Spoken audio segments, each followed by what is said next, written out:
اور سر ایک جو حدیث میں نے وہ اہل تشیع کے ایک عالم ہے لاہور کے امین الحسینی، انہوں نے کتاب لکھی ہے نماز پیمبر. جب میں نماز کے اوپر لیکچر مسئلہ نمبر 70A اور B ریکارڈ کروانے لگا نا، تو میں نے کسی بھائی سے کہا کہ میں نے جماعت المسلمین والوں کی بھی صلاۃ المسلمین پڑھی، تو میں نے کہا میں شیعہ کی بھی پڑھ لوں ایک بار ذرا میں صحیح طریقے سے. جب میں نے نماز پیمبر کھولی تو میں تو ایکسپیکٹ کر رہا تھا اس میں اصول الکافی کے حوالے ہوں گے یا نہج البلاغہ کے ہوں گے. وہ جب میں نے کتاب کھولی نماز پیمبر امین الحسینی اہل تشیع کے، اس وقت سمجھ لیں زبیر علی زئی کا جو مقام حاصل ہے، اس لیول کا علمی مقام ان کو اس حوالے سے بکس کے حوالے سے حاصل ہے. کافی کتابیں انہوں نے لکھی ہیں.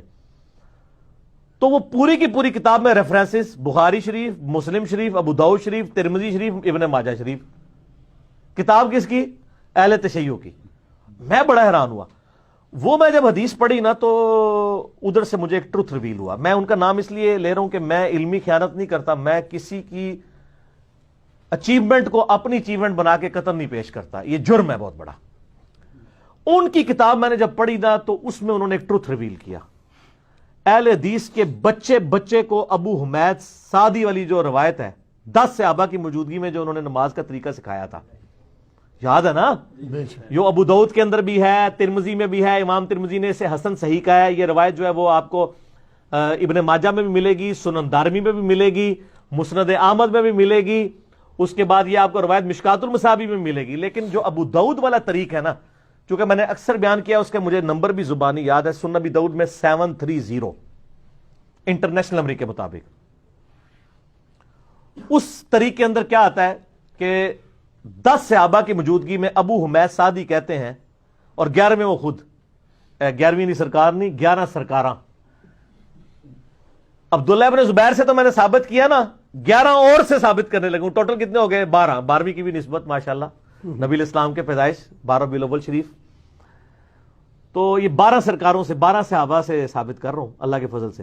تو وہ 10 صحابہ کی موجودگی میں ابو حمید سعدی کہتے ہیں کہ میں تم اور نبی الاسلام کی وفات کے 30 سال کے بعد یہ مجلس ہوئی ہے، کیونکہ اس میں جو ابو قتادہ بھی موجود ہیں اور باقی سینئر اصحاب بھی اس مجلس میں جو لوگ موجود ہیں، اس کی اگر آپ اسماء و رجال سے کیلکولیشن کریں تو یہ نبی الاسلام کی وفات کے آلموسٹ 30 سال کے بعد کا یہ واقعہ ہے کہ ابو حمید سعدی کہتے ہیں کہ میں تم سب سے زیادہ نبی الاسلام کی نماز سے واقف ہوں.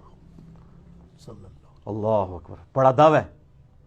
تو اصحاب نے کہا آپ یہ دعویٰ کیسے کر رہے ہیں؟ آپ تو بالکل آخر میں مسلمان ہوئے ہیں اور ہمیں نبی الاسلام کی صحبت آپ سے زیادہ تھی. انہوں نے کہا ٹھیک ہے، میں تمہارے سامنے نماز پڑھتا ہوں، اگر میری نماز صحیح ہوئی تو تم میرے دعوے کو صحیح مان لینا، اگر میری نماز غلط ہوئی تو دعویٰ غلط کر دینا. انہوں نے پوری نماز پڑھ کے بتائی. اینڈ پہ ان 10 کے 10 لوگوں نے کہا اللہ کی قسم نبی الاسلام اپنی وفات تک اسی طریقے سے نماز پڑھا کرتے تھے. تو 11 بندوں کی گواہی ہوگی. وہ حدیث تو میں بعد میں بیان کرتا ہوں، میں نے آخری پورشن پہلے بیان کر دیا. 11 سرکاراں اسی طرح نماز پڑھا کرتے تھے. اچھا، اس سے یہ بھی پتا چلا کہ جو سب سے آخر میں مسلمان ہو رہا ہے تو یہ کہتے ہیں نا جی وہ پہلے تھا بعد میں منسوخ ہو گیا، وہی کام ختم ہو گیا. اور سر میں حنفیوں کی بھولی عوام سے کہوں گا، خدا کے لیے بخاری مسلم میں آپ ذرا رفع الیدین کی حدیثیں پڑھیں. اکثر احادیث ان صحابہ سے مروی ہیں جو حضور صلی اللہ علیہ وآلہ وسلم کی وفات سے 1-1.5 سال پہلے مسلمان ہوئے ہیں. مالک بن حویرث غزوہ تبوک پہ مسلمان ہوئے ہیں نبی الاسلام کی وفات سے 1.5 سال پہلے. وائل بن حجر فتح مکہ پہ مسلمان ہوئے ہیں. ٹھیک ہے. ابو حمید سعدی یہ بھی 9 ہجری کے اندر مسلمان ہو رہے ہیں اور 11 کے سٹارٹ میں حضور فوت ہو گئے. بس 10 ہجری تک کی آپ کی لائف ہے. 11 کے تو سٹارٹ میں فوت ہوئے ہیں ربیع الاول کے مہینے میں، تاریخ کنفرم نہیں ہے، مہینہ ربیع الاول ہے. اور یہ کہتے ہیں جی وہ مکے میں ہوتا تھا مدینے میں ختم ہو گیا تھا. اور سر فتح مکہ کے بعد بھی ہو رہا ہے.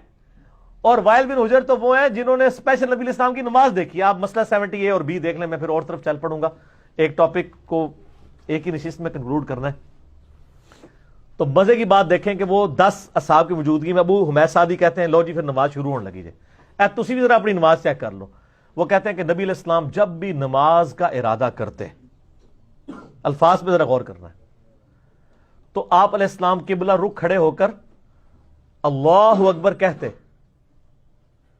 حتیٰ کہ ہر ہڈی اپنی جگہ پر واپس آ جاتی، اور اس کے بعد آپ صلی اللہ علیہ وسلم قرات شروع کرتے. پھر جب آپ صلی اللہ علیہ وآلہ وسلم رکوع کا ارادہ کرتے پھر دونوں ہاتھوں کو کندھوں تک اٹھاتے حتیٰ کہ ہر ہڈی اپنی جگہ پر واپس آ جاتی. ٹھیک ہے. پھر جب رکوع سے سر اٹھاتے پھر سمیع اللہ لمن حمیدہ کہتے اور دونوں ہاتھوں کو کندھوں تک اٹھاتے حتیٰ کہ ہر ہڈی اپنی جگہ پر واپس آ جاتی. پھر سجدے کے لیے جھکتے. اچھا وہ پھر ہر جگہ ہاتھوں کی پوزیشن بتاتے ہیں کہ رکوع میں ہاتھ گھٹنوں پہ رکھتے اور بالکل یہ سیدھے کر دیتے. سجدوں میں دونوں کانوں کی سیدھ میں دونوں ہاتھ رکھ کے سجدہ کرتے. پھر دو سجدوں کے درمیان جب بیٹھتے تو ہاتھ زانوں کے اوپر رکھتے اور اس طرح وہ کرتے کرتے وہ اینڈ پہ پھر جا کے نا چوتھی رکعت میں کہتے ہیں تورک بیٹھتے, یعنی دایاں پاؤں کھڑا کر کے باؤں گزار کے لیفٹ سرین پہ بیٹھتے اور انگلی کا یوں ہلکا بنا کے اشارہ کرتے. یہ بھی سب کچھ انہوں نے روایت کیا ہے. تو سارے پھر صاحب کہتے ہیں کہ اللہ کی قسم نبی علیہ السلام اسی طرح نماز پڑھا کرتے تھے. اچھا یہ روایت لکھی امین الحسینی صاحب نے. انہوں نے کہا کہ سر اس روایت سے اہل تشیع کی نماز ثابت ہوتی ہے کیونکہ اس میں ہاتھ باندھنے کا ذکر کوئی نہیں ہے. دوسرے کہتے ہیں نہیں سر وہ عدم ذکر ہے. نا پرانی گلاں, عدم ذکر کہاں سے ہوا میرے بھائی؟ یہ تو خود روایت بول کے کہہ رہی ہے آپ کو. ابو داؤد والا طریق پڑھ رہا ہوں, ترمذی والا لمیٹڈ طریق ہے, ابو داؤد کا ڈیٹیل ہے. میں آپ سے پوچھتا ہوں, وہ کہہ رہے ہیں نبی علیہ السلام جب نماز کا ارادہ کرتے تو قبلہ رخ کھڑا ہو کر دونوں ہاتھ کندھوں تک اٹھاتے حتیٰ کہ ہر ہڈی اپنی جگہ پر واپس آ جاتی. تو وہ سٹارٹ کہاں سے لیا تھا ہڈی نے؟ جب آپ نماز کا ارادہ کرتے ہیں تو کہاں سے ہاتھ سٹارٹ کرتے ہیں؟ ایسے ہی کھڑے ہوتے ہیں نا. اچھا, اور پھر رکوع کے بعد بھی تو وہیں واپس آنی ہے نا جہاں پہلے آئی بھی تھی. اور رکوع کے بعد والا اور ارسال الیدین اسی سے ثابت کر رہے ہوتے ہیں. جب اہل حدیث جو ہے وہ علماء عرب کے کتاب لکھتے ہیں نا خلاف, تو کہتے ہیں اس میں دیکھیں واضح موجود ہے کہ ہر ہڈی اپنی اصلی جگہ پہ آتی ہے اور ہڈیوں کی اپنی اصلی جگہ یہ ہے. تو سر وہ پہلے بھی اپنی اصلی جگہ پہ ہی آئی ہوئی ہے. تو بیسیکلی انہوں نے ہاتھ باندھے ہی نہیں تھے, وہ ہاتھ چھوڑ کے ہی نماز پڑھی ہے انہوں نے. پھر وہ 10 اصحاب ایک ایسے شخص سے نماز دیکھ رہے ہیں کہ جس نے مین نماز کا رکن چھوڑ دیا. اگر انہوں نے فاتحہ یا ثنا چھوڑی ہے نا تو وہ نماز کے پوسچر بتا رہے ہیں. سبحان ربی العظیم بھی اس میں کوئی نہیں ہے, اس لیے کہ وہ اذکار کا ذکر نہیں کر رہے, وہ بتا رہے ہیں کہ نبی علیہ السلام کے پوسچر کیسے ہوتے تھے. یوں رکوع, وہ ہر جگہ ہاتھوں کی اور پاؤں کے پوسچرز بتا رہے ہیں. مقصد سبحان ربی العظیم یا سبحان ربی الاعلی نہیں ہے بتانا, اس کا تو عدم ذکر ہوگا. وہ پوسچرز بتا رہے ہیں کہ قیام کیسا ہوتا تھا, رکوع کیسا ہوتا تھا. تو سر کسی 10 میں سے کسی کے دماغ میں نہیں آیا کہ سر جب آپ نے ارادہ کیا ہے تو ہر ہڈی اپنی جگہ کی بجائے دائیں ہاتھ بائیں پہ آتا تھا, یہ آپ کو ذکر کرنا چاہیے. سر وہ نہیں کیا ہوا تھا انہوں نے. تو یہ حدیث مرفوع بھی بن گئی. عبداللہ ابن زبیر کا عمل تو تھا, یہ 11 صحابہ سے یہ بھی ثابت ہو گیا کہ نبی علیہ السلام بھی ہاتھ چھوڑ کر نماز پڑھا کرتے تھے. اور یہ بہت زبردست دلیل ہے, اور یہ ایسی دلیل ہے کہ جس کے آگے جب میں نے پہلی بار وہ پڑھا نا تو میں پھر اس کے اوپر قائل ہو گیا. میں نے کہا یار یہ بہت سٹرانگ چیز ہے. اور دیکھیں ابو داؤد تو اہل سنت کی کتاب ہے, اور جب ہم اہل سنت کے منہج کی بات کر رہے ہیں پھر ہم کسی کو نہیں کہیں گے یار منو کو پیش کیتی ہے. بھائی میری کتاب ہے تو میں اس کو ایکسیپٹ کروں گا, چاہے وہ کسی کو بھی سپورٹ کرے. بخاری مسلم میں احادیث رفع الیدین والی بھی مانیں گے, آل امیہ کے خلاف جو احادیث آئی ہیں وہ ہم نے ریسرچ پیپر کربلا والا لکھ دیا, وہ بھی مانیں گے.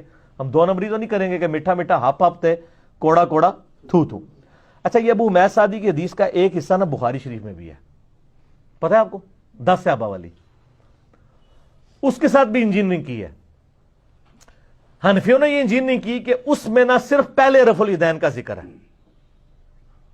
ٹھیک ہے, باقی وہ مختصر ہے, اینڈ پہ وہ تورک کا ذکر ہے. امام بخاری نے اس سے تورک کا رزلٹ نکالا ہے اس طریق سے. وہ کہتے ہیں دیکھیں اس میں تو پہلا رفع الیدین ہے, باقی تو ہے ہی نہیں ہے. تو وہ کس چیپٹر میں لے کے ہیں؟ تورک میں. اور امام ابن حبان جو کہ پوتا شاگرد ہیں امام بخاری کے, امام بخاری کے شاگرد ہیں امام ابن خزیمہ, اور ان کے شاگرد ہیں امام ابن حبان. یہ حبان لفظ نہیں, حبان ہے. اے مولوی ہنستے, حبان, ابن حبان. ابن حبان نے ابو حمید سعدی کی حدیث کے اوپر باب باندھا ہے ان لوگوں کے رد پہ جو اس سے یہ ثابت کرتے ہیں کہ یہ پہلے ہی رفع الیدین ہے. باقی انہوں نے بتایا کہ یہ ایک طریق ہے, باقی طریق بھی جمع کریں نا. پورے طریق تھے اس کے ابو داؤد اور ترمذی اور ابن ماجہ میں ہے. امام بخاری نے اس سے تورک نکالا ہے. تو وہ اہل حدیث جو ہے نا رکوع کے بعد ارسال الیدین, وہ کہتے ہیں دیکھیں رکوع کے بعد ہے کہ بالکل سیدھا کھڑے ہو جاتے حتیٰ کہ ہر ہڈی اپنی جگہ پہ آ جاتی. ٹھیک ہے, تو سر اگر وہ بالکل سیدھا کھڑے ہو جاتے تھے تو پھر قیام میں بھی وہ بالکل سیدھے ہی کھڑے ہوئے ہوتے تھے. سمجھ آ گئی آپ کو میری بات کی؟ تو ایک پاسو چپ کٹو گے دوسرے پاسو نکل جائے گا، اس لیے آپ ایسی بات کیا کریں جو بات مانی جاتی ہو۔ اچھا، سعودیہ کے فتاوا بھی چھپے ہوئے ہیں، شیخ عبدالعزیز بن عبداللہ بن باز 1933 سے لے کے 1999 اپنی وفات تک 66 سال تک وہ مفتی اعظم سعودیہ رہے ہیں، پہلے مفتی اعظم سعودیہ۔ 99 میں ہی ڈیتھ ہوئی ہے عبدالعزیز بن باز کی، اور 99 میں ہی ڈیتھ ہوئی ہے شیخ البانی کی۔ تو ان سے نہ کسی سے، ان کے فتوے اردو میں بھی چھپے ہیں، ان سے کسی نے سوال پوچھا کہ یہ رکوع کے بعد جو ہاتھ باندھتے ہیں، تو وہ یہ قائل تھے کہ رکوع کے بعد بھی ہاتھ باندھنے چاہیے۔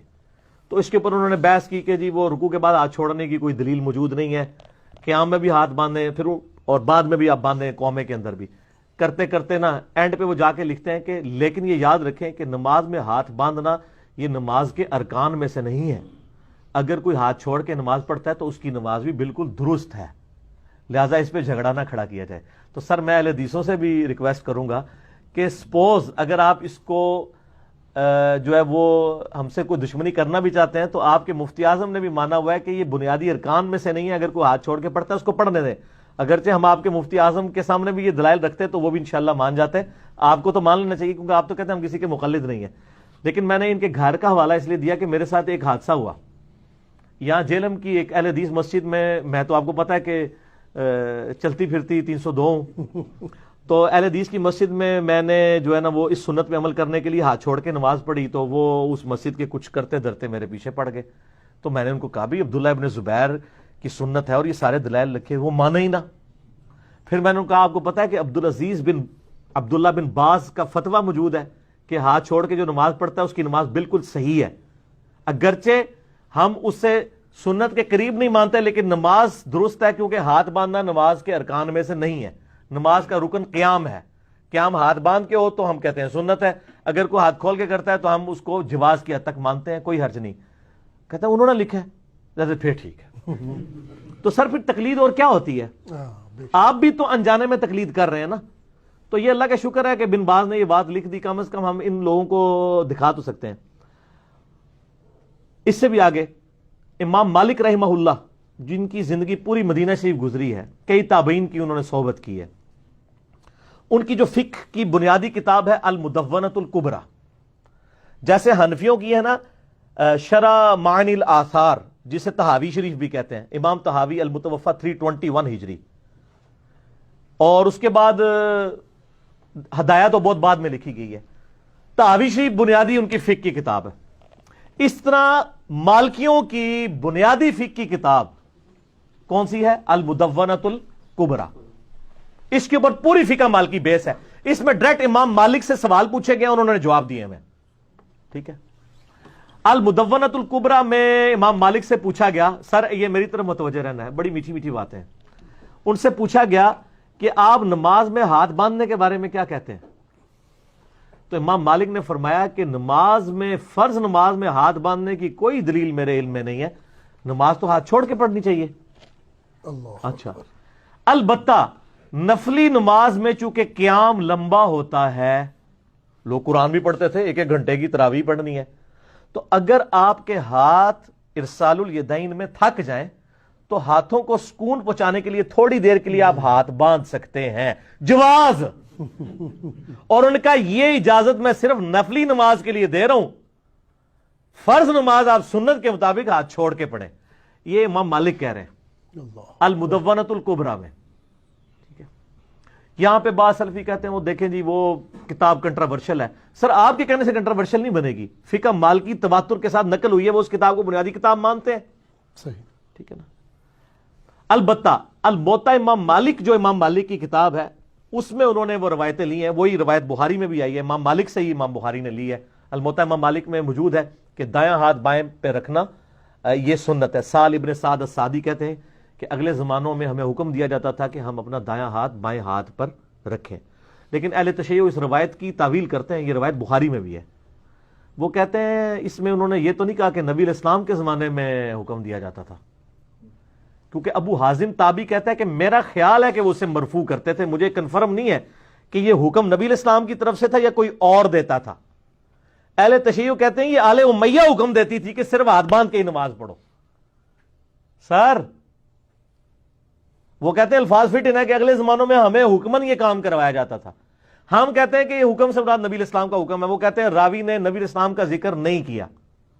یعنی ہم تو خیر دونوں کی سنت مانتے ہیں, تو اس کی وہ تعویل اس اعتبار سے بھی کرتے ہیں. بہرحال الموطا امام مالک میں ہاتھ باندھنا ہے, اور جو ان کی فقہ کی اسٹیبلش کتاب ہے المدونۃ الکبریٰ اس میں چھوڑنا ہے. تو ظاہر ہے پھر اس کی حیثیت ثانوی ہوگی. المدونۃ الکبریٰ کی جو حیثیت ہے وہ پھر پرائرٹی بھی ہو جائے گی, کیونکہ وہ اس کو فالو کر رہے ہیں. تو آپ چلے جائیں. مالکیوں میں اس وقت بھی 2 گروہ ہیں, لیکن زیادہ تر ہاتھ چھوڑ کے نماز پڑھتے ہیں. مالکی میجارٹی ہاتھ چھوڑ کے نماز پڑھتے ہیں. سوڈان کے اندر چلے جائیں, موریتانیہ میں چلے جائیں, ایون آپ فلسطین میں چلے جائیں, آپ کو جو مالکی ہیں وہ ہاتھ چھوڑ کے نماز. میں نے خیر اسلام آباد میں کئی اسلامک یونیورسٹی کے اندر اسٹوڈنٹس ہیں جو مالکی ہیں, خصوصاً ابچی جتنے ہیں نا وہ مالکی ہیں. تو آپ نے دیکھا ہوگا, ہاں یہ اسلامک یونیورسٹی کے اسٹوڈنٹ ہیں, ان سے پوچھ لیں کہ وہ ہاتھ چھوڑ کے نماز پڑھتے ہیں نا. تو وہ اور اپنے آپ کو مالکی کہتے ہیں, اور رافضی تو نہیں کہتے نا, مالکی ہیں. تو وہ مالکی ہیں اور وہ المدونۃ الکبریٰ کو فالو کر رہے ہوتے ہیں.